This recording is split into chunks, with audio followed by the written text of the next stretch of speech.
Rhodes, Greece, which is a pretty little town, most of which is a UNESCO World Heritage Site.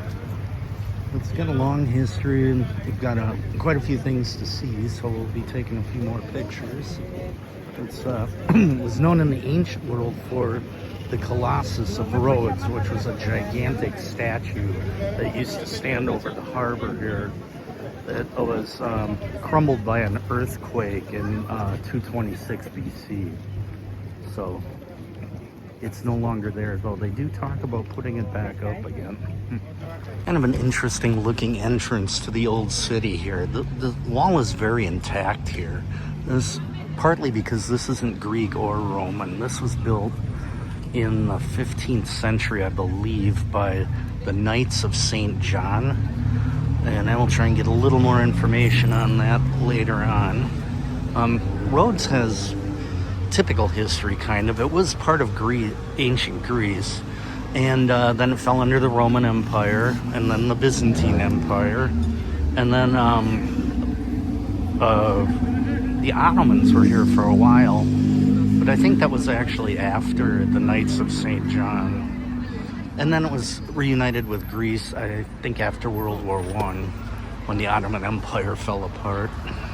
This sign actually clarifies a few of the things that I was talking about. This was part of the Crusades, and it contains buildings that are influenced by the Byzantine, French or Frankish, and Spanish influences. There's also later on Ottoman buildings built here. But it was the period of the Knights was from 1309 to 1522, and was part of the Crusades. We'll find out a little more about that later. We're in a building here that is now used as the Consulate of France. They have two plaques here. One's in Greek and one's in French, so I can read the French one a little bit. This was built in the 1400s, and pretty sure that's from a tomb of a crusader. I've seen those before. When they have that long sword, it's usually got something to do with the Crusades. It's a very pretty building with lots of nice plants, and it's well kept up, so I think the consulate probably actually still uses it. Well, I was wondering why everyone was coming upstairs, and that's because this actually houses a modern art gallery.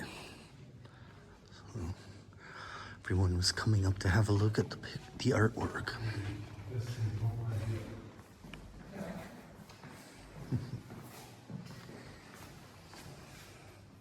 We're in a little museum called the Museum of Marine Antiquities. So basically what we're looking at is historical pieces that have been dredged out of the harbor. This is obviously a sword of one of the Crusaders. A lot of the rest of the stuff is a little cannon there, and a lot of pots and pottery shards from different periods have been dredged up here. I have a video of how they do underwater excavations. It's kind of interesting.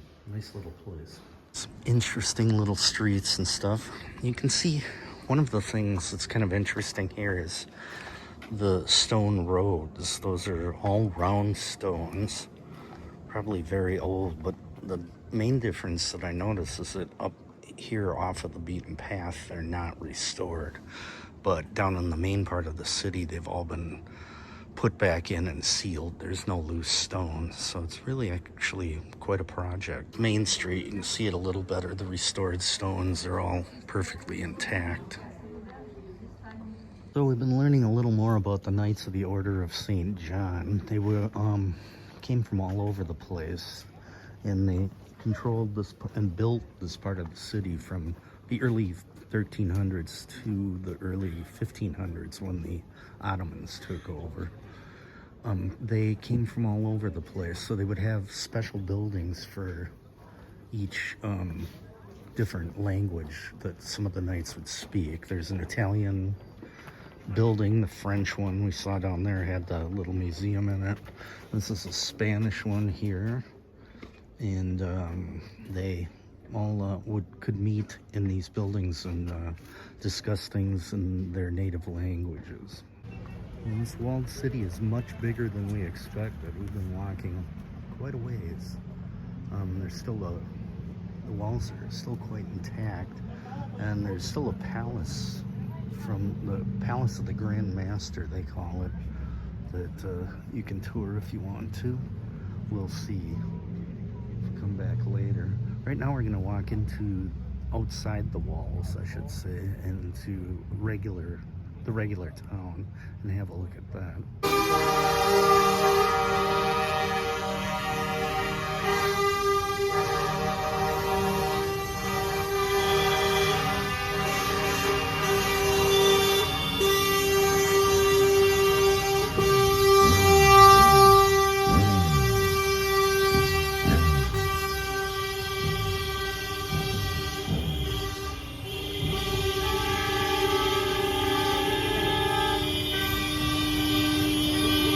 Well, I'm not sure exactly what that was that we just witnessed there. It looked like a protest or a strike by bus and truck drivers.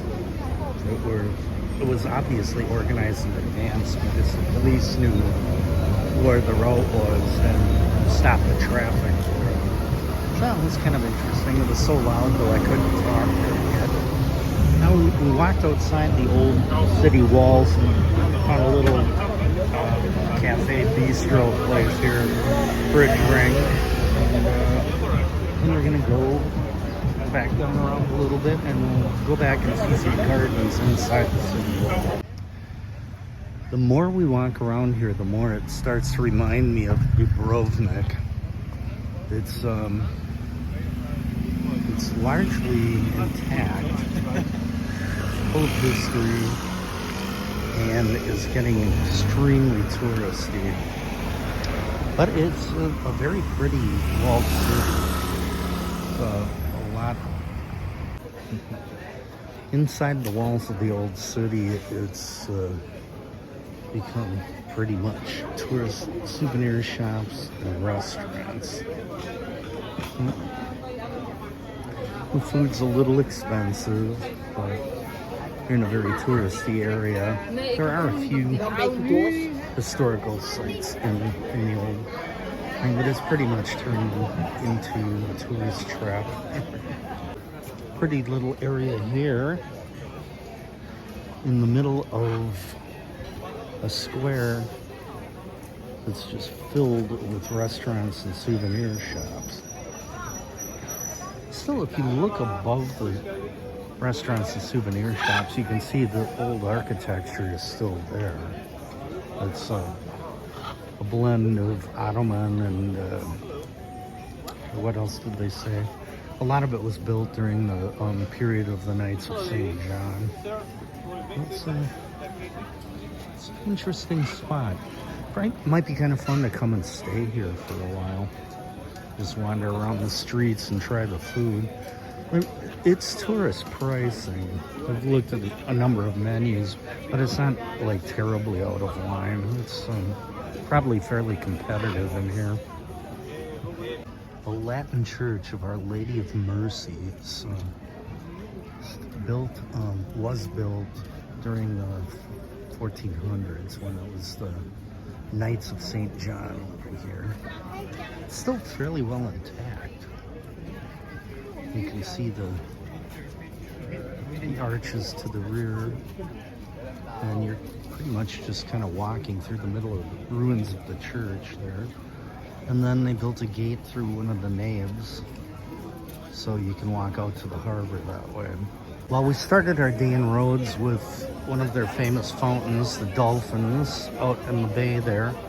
And we'll finish it with one of their other famous fountains, the seahorses, right in the middle of the old town. Hope you enjoyed the video today.